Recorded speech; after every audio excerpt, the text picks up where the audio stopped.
Welcome to the Strategy Skills podcast. I'm your host, Chris Safarova. And today we have with us Vanessa Druskat, who is a multi-award winning researcher and teacher in the Peter Paul College of Business and Economics at the University of New Hampshire. Vanessa, welcome. Thank you. I'm happy to be here. So let's dive right into it, since we have just limited time together. And we are going to talk about emotionally intelligent teams, very important topic for all of our listeners. Let's start with, what do you think it takes for people to feel safe enough to challenge assumptions that everyone else accepts? Yeah, that's a brilliant question. And that's really at the heart of building an emotionally intelligent team. So, my research has been on the context that you create, the environment that you create in a team. And what I find, and what I found in 30 years of research, is that the most important thing to build into that context is a sense of belonging. So let me define what that means. There's a lot of false assumptions about what belonging means, but belonging it's our number one social and emotional need. And it drives a lot of behavior in teams. And it basically means that you feel genuinely accepted, known, and valued. And so when you can tick that off, when people feel that way, they feel safe enough to be courageous in the team. You see, belonging, we're wired to want belonging. We don't necessarily realize we need it, but we realize when we don't have it. So what I've found with teams is that you can't ask your team members if they want belonging. Because they don't know they do. It's an innate, involuntary need. Lots of research has been done on belonging.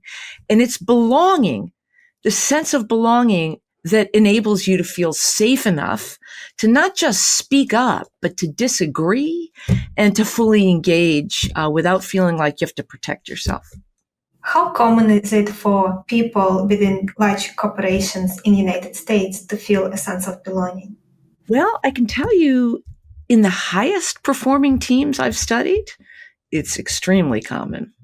So my research has always been about focusing on the very best teams in an organization and the average teams. And so I've gone across industries for 30 years, and I go into organizations. For example, I went into Johnson & Johnson drug development teams. We got the very best drug development teams, and we got the average ones.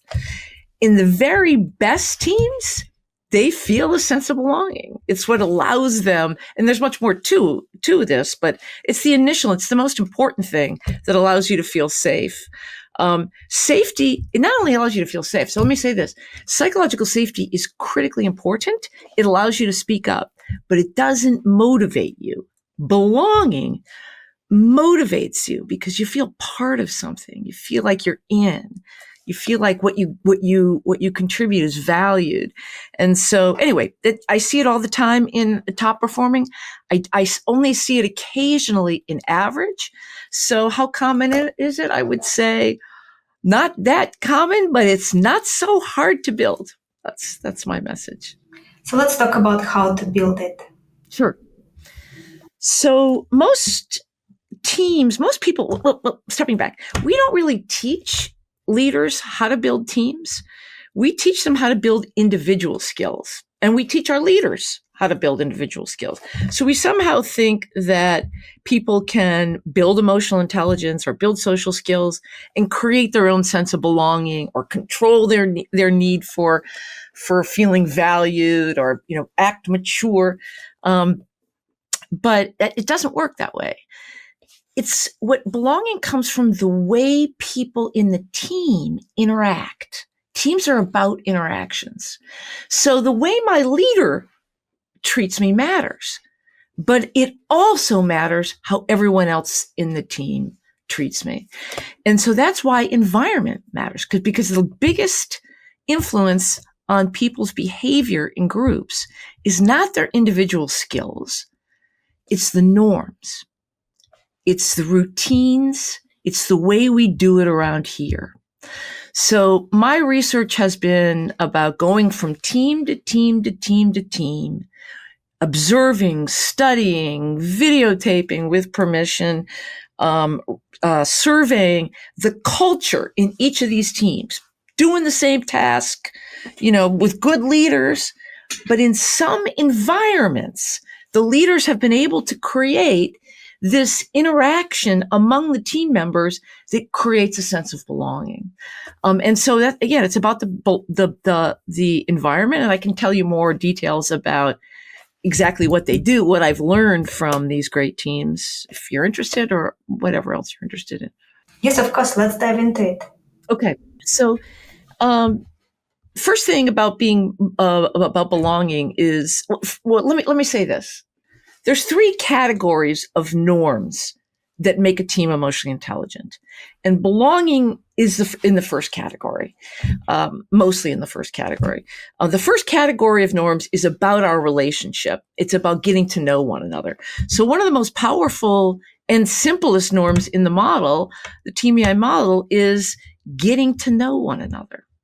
So again, remember, belonging is about feeling known. The first step in that is feeling known. If you don't know what I bring to the team, if you don't know me, what I care about, how to treat me because of my sensitivities, et cetera, then it's hard for me to feel a sense of being part of this team. So the first step is getting to know one another. And so it's always what I begin building when I coach teams. I don't even ask them if they feel like they're part of the team. But when I do, it's surprising. If you've got status, you always feel like you belong. I mean, status inoculates you from the need. Or if you've been around for a while, you're fine. But if you don't have everyone belong, you don't hear. Not everyone has the courage to jump in and add. And I got to tell you, what matters most in teams is that you hear from everyone. The group is smarter than the individual. So you really got to hear that. So the first thing we got to do is get to know one another and the skills one another brings. And there's a bunch of activities you can do for that. You can do check-ins in the beginning. You can do, when I work with teams, the teams decide how they want to do this. Sometimes they decide they're going to do lunch dates. They, surveys of, personality instruments are perfect. And most leaders that I know like to do personality instruments with the teams. There's a ton that are out there. They're all good. They all check a little bit of the box, but it's just one piece of it. You got to people change. Their priorities change. There was a coach that's been called the $1 trillion coach because he coached the CEO teams of Apple and all the main, Google and Microsoft. And what he did, he started every meeting with what he called trip reports, which is kind of like a check-in. And so everybody in the team would go around and talk about where they'd been, what they'd learned. And so what happens is when you hear from everyone, you start to see how they view the world. You start to see what they care about. You learn more about them. You start to see their skills. And this is fundamental to belonging. It's also fundamental to being able to tap into those skills.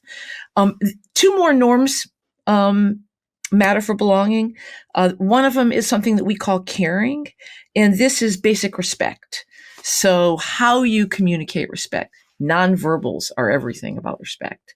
Do you look people in the eye, or do you pick up your phone? One of the things I see all the time in organizations is people pick up their phone when certain people talk. And that's a major indicator. We look at those nonverbals to decide whether or not we're respected. And respect is huge. It means everything. When we feel respected, we actually get a dopamine hit in our brain that motivates us to give more. When we feel disrespected, which happens a lot, it's a whole other story. We lose motivation. We become self-protective, which makes us less courageous. The final norm is about giving feedback to one another. So, what I like to say is, can you imagine being a member of a sports team or band where team members would see something about a member and not give them the feedback? So what we found in the best teams is they figure out a way to give one another the feedback they need that can make them the best they can possibly be.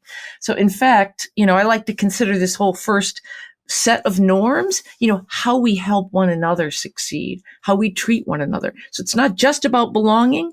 Belonging comes along with that when you do that.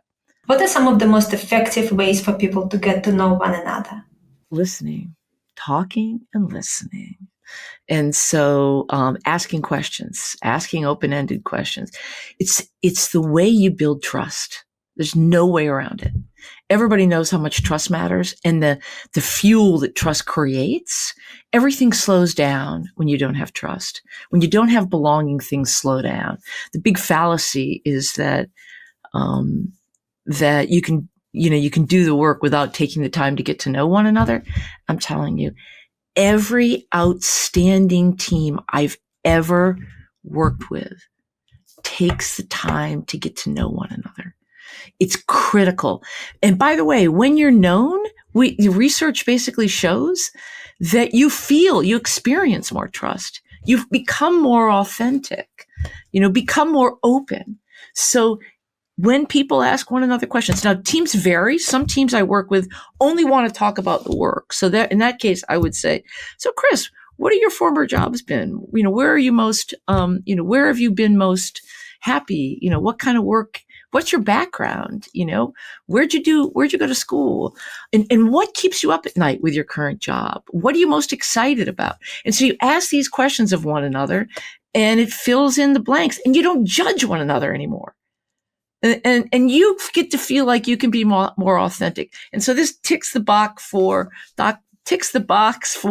belonging. It begins to build trust, and it is the only way. It's the only way, and it speeds you up in the long run. And a lot of it has to come from leadership. Yes, it does. And so let's talk about where norms come from. Norms come from people with status. So maybe your listeners know this. The first time you enter a new group, you're looking around, who's got the status, who knows how to behave here, because every group behaves differently. And it's typically the leader and anyone who's been around for a while, anyone who's an informal leader. And they get to define the norms. They don't realize it. They don't recognize it. But you see, they automatically feel belonging. This is why when you're an adolescent in high school, you want to have status. I mean, in high school is where this begins, by the way. We have hormones that kick in high school so that you start to scan, how do I make sure I belong and don't get rejected? And those hormones get you to look for status. And of course you want status, and you do crazy things to get status. One of the most interesting studies I've read recently is about how different it is in the United States, and you can imagine in all different cultures, how different things are to gain status when you're an adolescent. And in some Buddhist communities, you gain status by being more compassionate and empathetic. And so everybody's trying to be more compassionate because that's the norm, right? That becomes the norm. In U.S. high schools, you tend to be risk takers. And sometimes people bully or treat people meanly, right? It's a risk-taking thing. And you always you don't want to be the one who's rejected from that. And by the way, fascinating study on the importance of norms was done by Elizabeth Pollock at Princeton, who has done a lot of research on how it's norms that change behavior in teams. So she went into high schools and she took out the people with high status, the popular kids, and she worked with them on messages that would reduce bullying. She put them back into the schools, and it significantly reduced the bullying in 30 middle schools and high schools. So it's the norms that are controlled by the leaders, by the informal leaders. Guess what doesn't work? Building empathy skills. Trying to build everyone's empathy. Doesn't work. Empathy is useless if you go into a system and empathy isn't valued in the system. It's not a norm. Hey, if you're in a Buddhist community, it's absolutely the norm People, but so this is another one of the problems in organizations is we keep trying to build these individual skills, even individual emotional intelligence. Sure, build empathy, hire people with empathy. But when you put them into an environment that where the people with status are not displaying empathy, that's not the norm. The norm is rushing through, not getting to know one another. Then you don't use that skill. The skill has to be in the way we do things around here. Anyway, let me stop. I can, obviously I can talk forever. I'm a professor. I get paid to talk. I really appreciate how passionate you are about this topic. Thanks. I am. My life's work. When trust erodes quietly over time and you see a situation where people feel it is a toxic environment. Yes. What can be done to actually change that? What does it take? Well, I can tell you what I do. And I can tell you that, as I mentioned earlier, that there are 3 buckets of norms that we find that we call emotionally intelligent norms because they build this emotionally intelligent environment. And one of them is about, the middle bucket is about constantly assessing the team and adapting based on what you learn. So that the team gets stronger and identifies problems before they get too big. So anyway, what I do when I coach a team is the first thing I do is I go in and I measure the norms. And I find out what's happening. How are people feeling? Are they feeling heard? And when you see the toxicity in the results of the of the survey, you can see it's there, and then you talk about it. You say, okay, how are we going to change this? Because you can change your norms.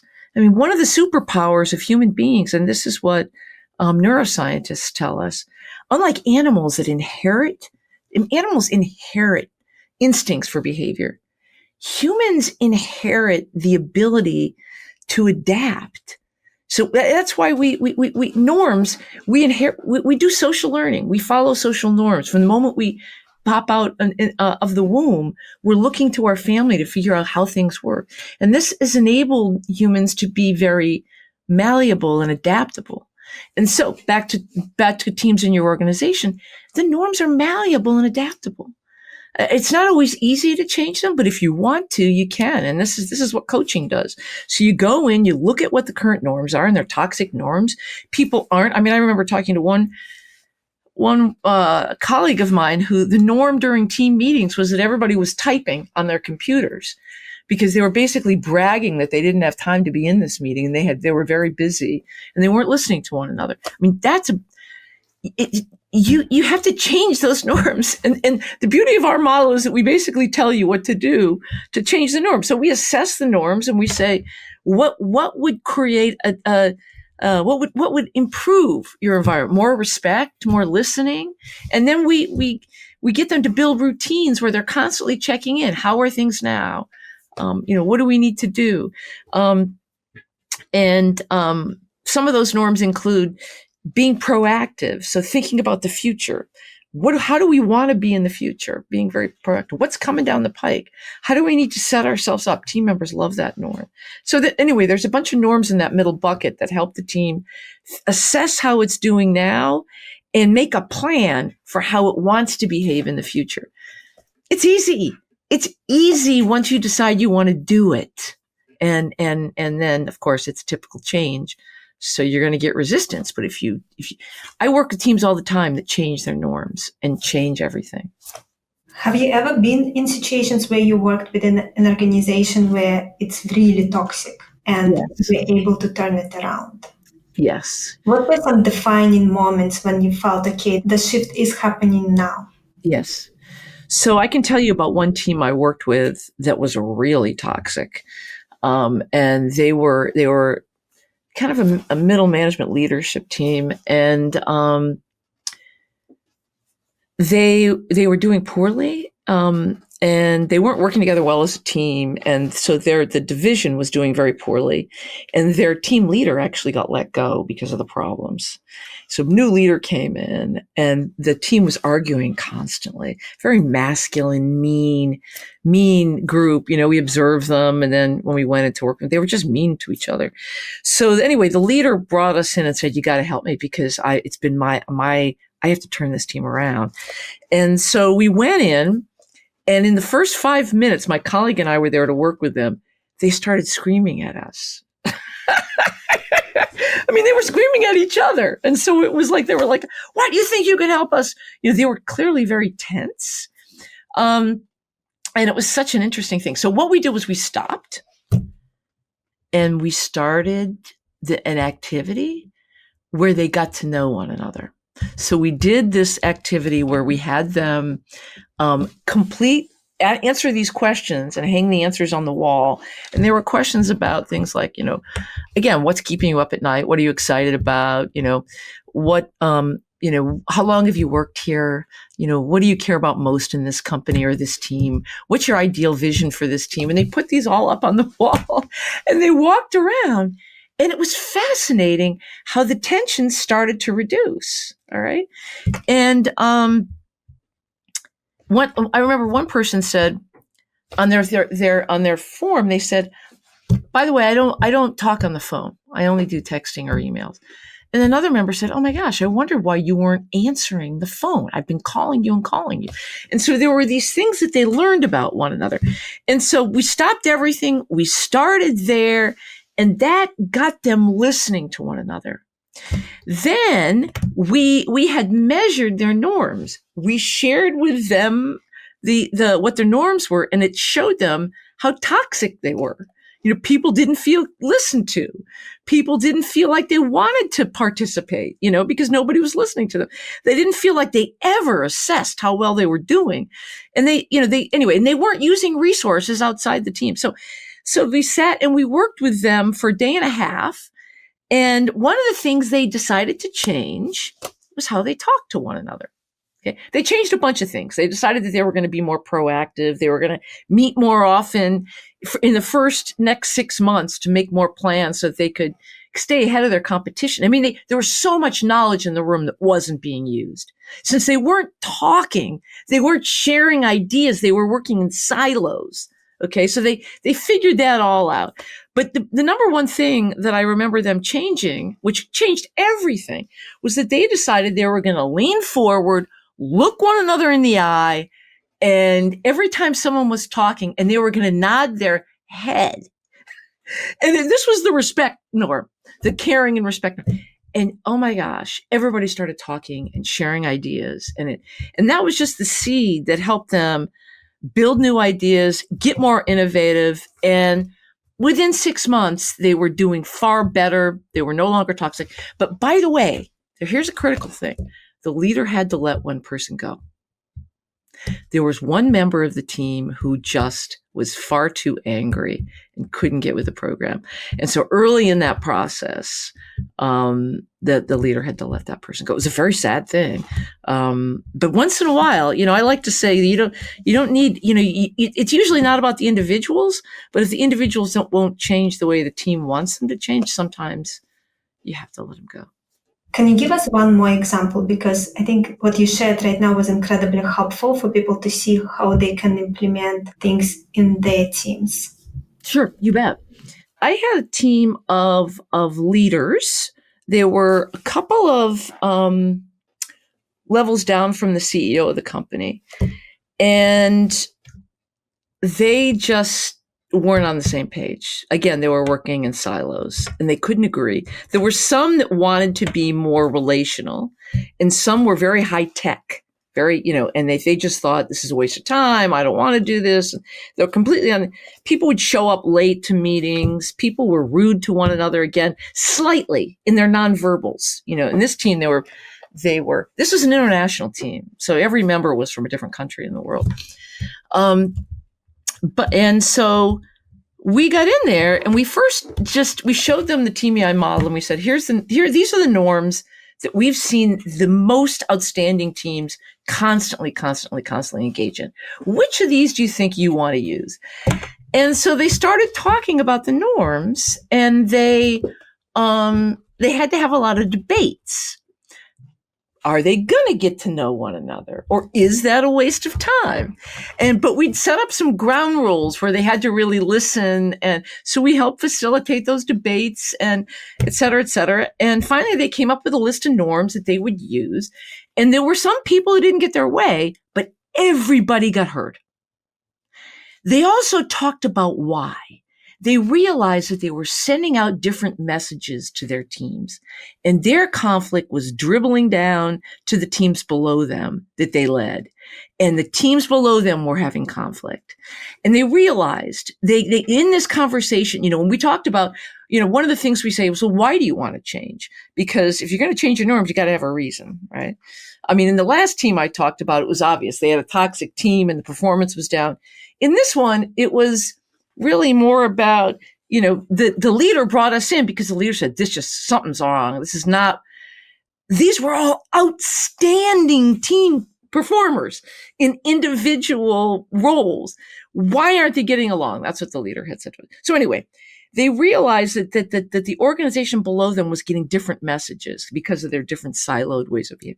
So they decided to create norms where they'd get together and they'd start every meeting with, this is our goal. This is what we're aiming at. And so they changed their norms and they loved it. If people who didn't have voice, all of a sudden have voice. Now you got to remember the people with status always have voice. It's the people. And so there were a couple of members of that team who were in really good with the leader so the people without status started having more voice. Then we measured their norms, 6 months later, and we saw what it looked like. And so then they just started blooming. Everything started getting better and better. And it turned out their leader ended up leaving and another leader came in and they said to their leader, look, we're happy you're here, but we need to have these TBI norms. They're holding us together and they're keeping us, out of our silos and sending messages down below us. And everyone's doing better since we've been doing this. And so really just put people on the same page. And again, you got to remember the middle bucket of norms is all about constantly assessing. How are we doing? What do we need to tweak? What norms do we need to change? Do we know each other well enough? This team gave each other a ton of feedback. They agreed that as part of that first bucket, and people got promoted out of the team because of the feedback. And so there was a lot of good luck, and we continued working with them for years. And it was a good thing. I don't know if that's helpful. I can give you more stories, but I would love to ask you, what does it take to have status in a typical organization in the United States? Oh, that's a good one. It's not my topic of research, but people always rise up for status. There's no such thing as having equal status in the team. You have to recognize that first. We like to have people to have status because we're kind of wired to want to know who to look to in an emergency. So one of the first things the team does is size up, if things go wrong, who are we going to look to? And it's usually somebody who's really an expert on the topic, or someone who's been there for a while, or they've got the role. You can have, what we call referent power, which is you're just like a magnetic personality, or you can have what we call legitimate power, which means you've got the role or you've been doing it for a while. But if it's a false thing, so sometimes what I find is that when teams first get together, they'll look to the extroverts, the people who talk a lot, who seem to know what they're doing, and they'll have status early on. But teams will eventually find the people who they really do feel they can look up to. And it happens in every team. In my early career, I studied what we call self-managing teams. So these are teams without technically a leader. And so, in these kinds of teams, what you do is you rotate the leader or, what have you. They all had a different way of, because you always have to have somebody who's managing the schedule or making sure things are on time and stuff like that. But, and status, it was so clear who had status. Just because it's a self-managing team doesn't mean you get rid of status. And one of the big things I found in self-managing teams was if the people who had status would develop good, productive norms, right? So they cared about the people and they cared about the task. The self-managing team would be high performing. Or if the people with the status wanted to just play around and didn't care so much, then that's what would happen, and the team wouldn't be as high performing. So status always exists. You can't get rid of it. And it's usually some attraction of some form of power, either, relational or knowledge or role. Let's talk about remote teams. How can teams maintain a sense of connection and collaboration when working remotely or in hybrid models? Yes. You do it because you have to. You have to do it more intentionally. So, and in fact, I've been working with remote teams for 15 years. A lot of global teams have been remote. And so I think my colleagues and I had the first, as soon as Zoom came out, we were able to move from Skype to Zoom. We had like the first, count of Zoom you could have, because we used it for teams, for team building sessions and things. So everything has to be more intentional. There's this thing that I like to call psychological distance in remote teams. So everyone thinks that they're the one who doesn't belong, or they're the one who's not heard. And in fact, the further you are away, so you're in Europe right now. I'm in the U.S. But if one of us was in China, okay, then you and I would feel closer than the person who's in China, just because by virtue of this distance, we're closer. And so there's a whole psychology around this kind of stuff that's been shown in research.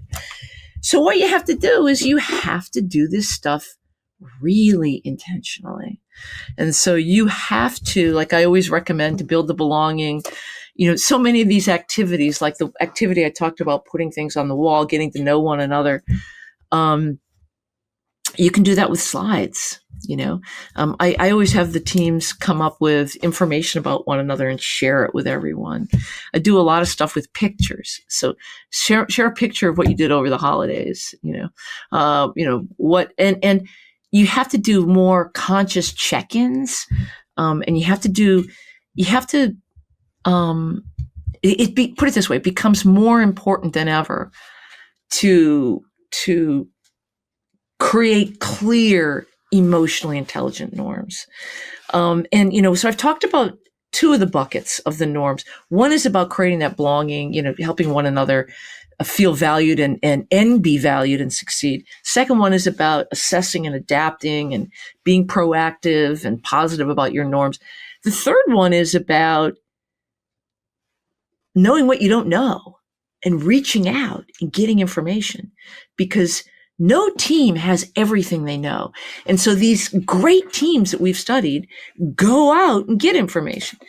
And so again, when you're a remote team, you need to come together and find out what you do know and what you don't know, and all this happens. And you got to be willing to bring people into your virtual meetings, and everything has to just be all the more intentional. So during the pandemic, for example, the teams that we were working with that already had some of these norms in place, boom, they were ready. They came in, they had how are we going to change our norms now that we're working remotely? And they started talking. They knew it was important to get to know one another. They knew it was important to right away, what's happening in your situation? They didn't consider that a waste of time. They did it right off the bat so that they didn't waste the time. And then they were into it. Right. I don't know, maybe you have a follow-up question for that. I can say more if you want. If you had to pick just one habit that you would want a remote team to have to build stronger relationships, sense of belonging, trust over time especially, what would that be? I've said it over and over already. It's this getting to know one another. And I got to tell you, every time I bring it up to a team, they think it's a waste of time. I've had leaders say to me, these are not children, these are adults. They don't need this. Every time you start to do it in a team, they say, come on, we don't have time for this. We know each other well enough already. It's like we don't know we need it to build trust. But what happens is you waste talent. And if people don't feel known, they don't contribute. It's hard. I cannot emphasize the importance of it enough. And yet it's too simple to really matter. That would be because I just know safety is rooted in this. Psychological safety is rooted in feeling known. And all of that stems from getting to know people. We judge people less. We listen better once we know them. There's so many team dynamics that come out of that are valuable for outcomes. And by the way, I just want to emphasize that my whole life I've studied team effectiveness, team performance. That's always the outcome I've looked at. When I went into Johnson & Johnson and was studying those drug development teams, they didn't care about anything but which were the teams that were getting their drugs to market faster. And so when we came up with these kind of emotionally intelligent values and norms that matter, they were, it's like you start to realize that collaboration is where your performance lies. Without the full collaboration of the team, you don't get that high performance out of a team. And collaboration is a human endeavor. And it's not about the team leader's relationship with the individuals. It's about the relationships among the team members. And that's something that most leaders do not fully understand.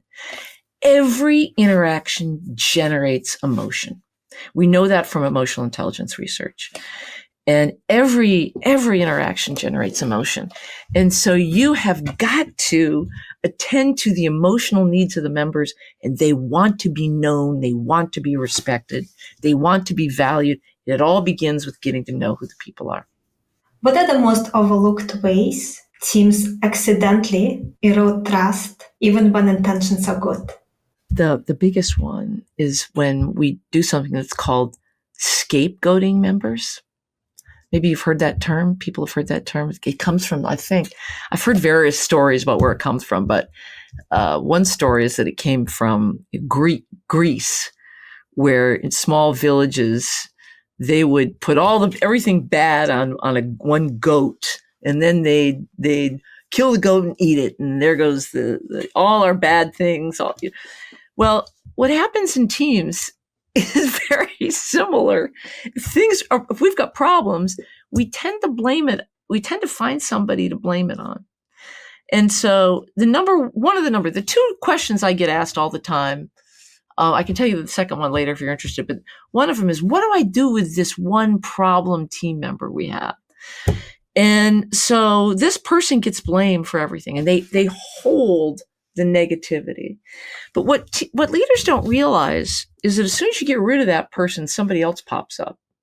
So remember when I was telling you that the one member of this one team got let go? That wasn't the scapegoat. That was for a reason. That was because that person couldn't accept that the team was changing.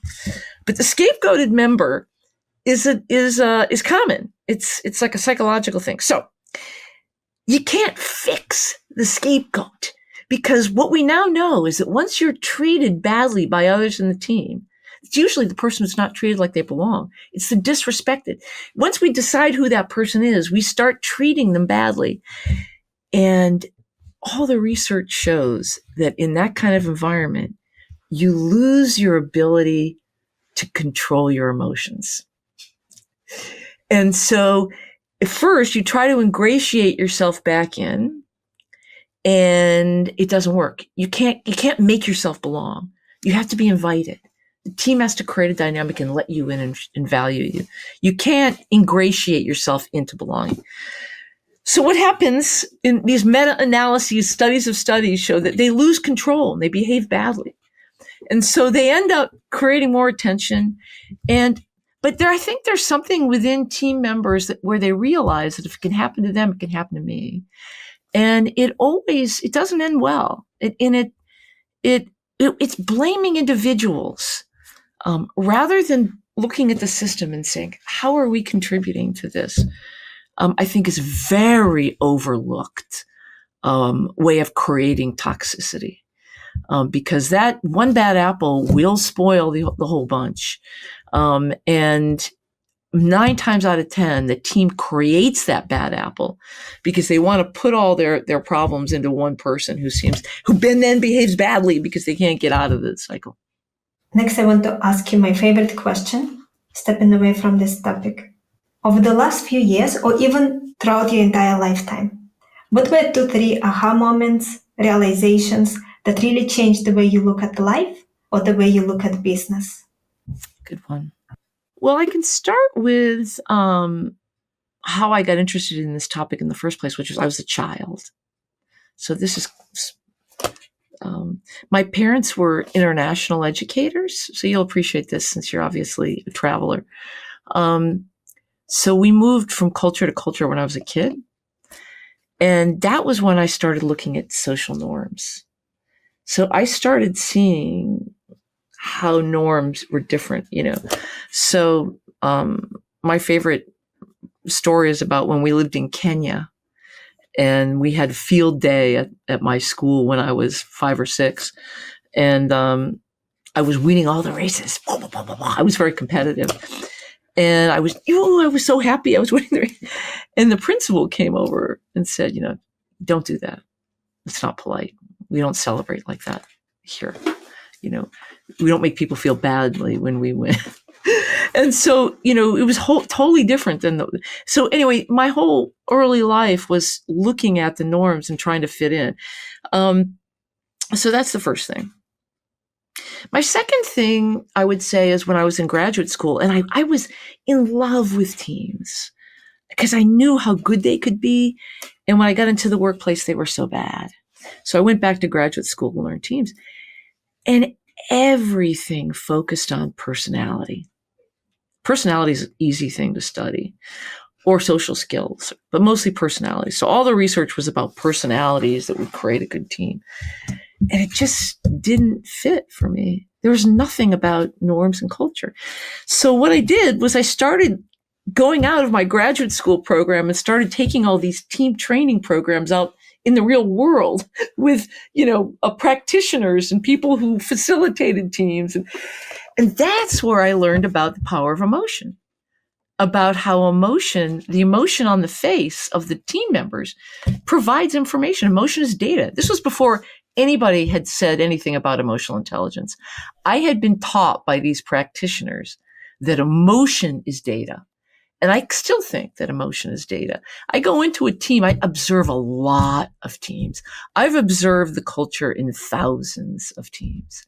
And I'll tell you, you walk in there, you observe the way they behave, you observe their emotion, whether they're listening to one another. There's so much you can learn from that emotion. And so that's what started me on this path. And then when emotional intelligence research came out, it sort of changed my life.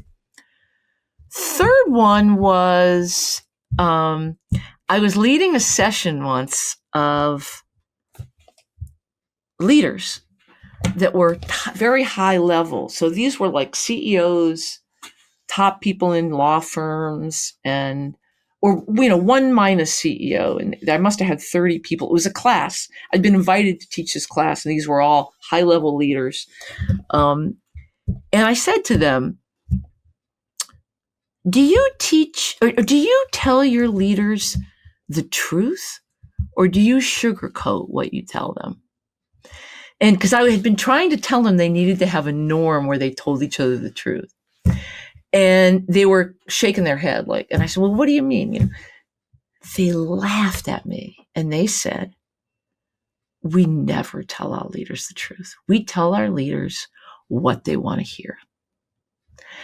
And it was so depressing for me because I thought, when you've got this much power, everybody fantasizes that when they get up higher in the organization, that they're going to be able to tell the truth.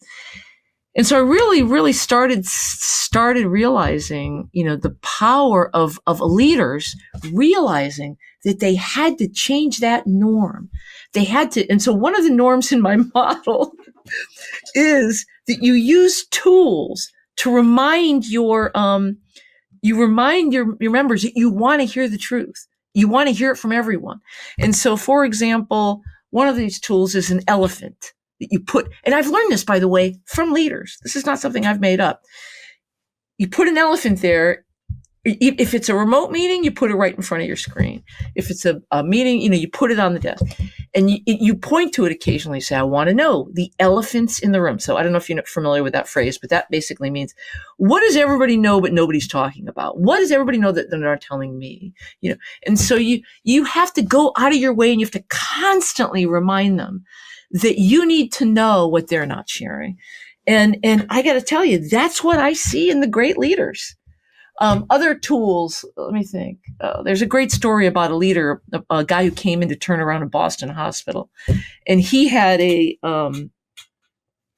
helmet that he got bought on Amazon or something. Like the kind of construction helmet that you would turn on lights on.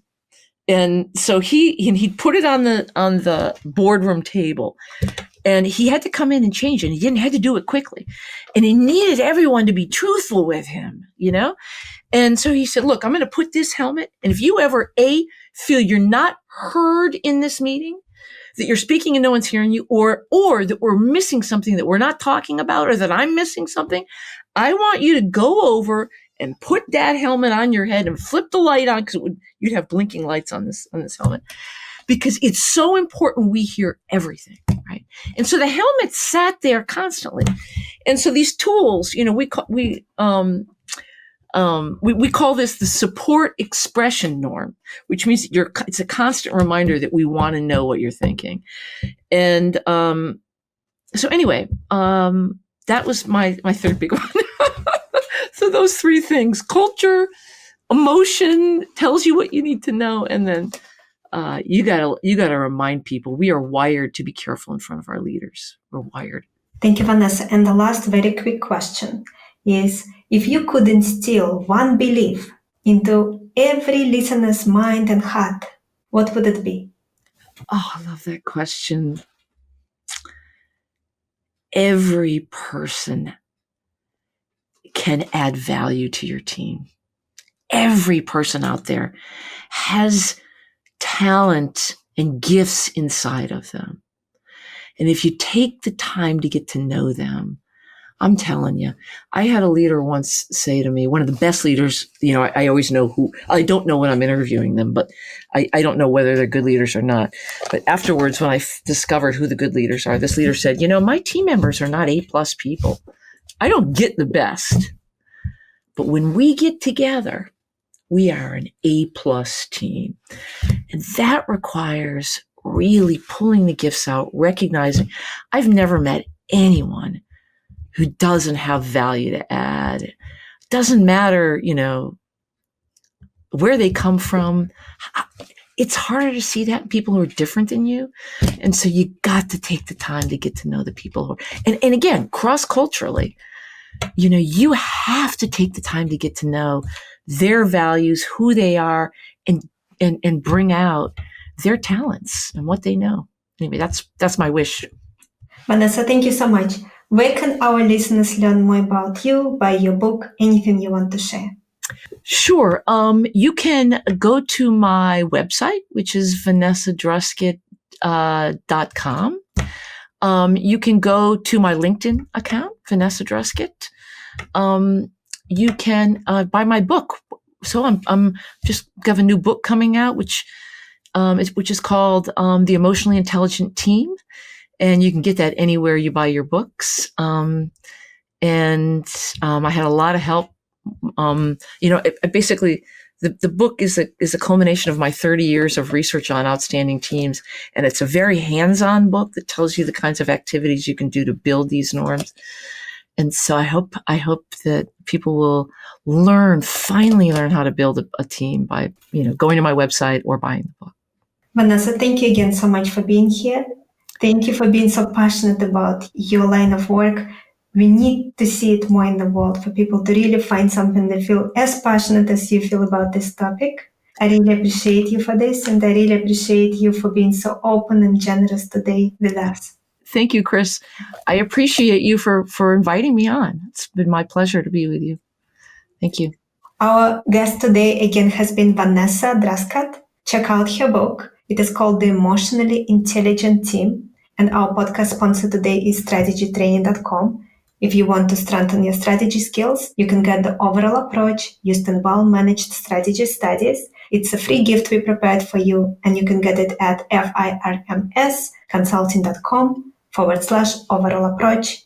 You can also get another gift, McKinsey and BCG winning resume, which is a resume that got offers from both of those firms. A great example to take a look at compared to your resume so you can see what you can improve. And you can get it at firmsconsulting.com/resume PDF. And lastly, you can get a copy of our book that we co-authored with our amazing listeners, our amazing clients. And you can get it at firmsconsulting.com/gift. Thank you so much for tuning in. And I'm looking forward to connect with you all next time.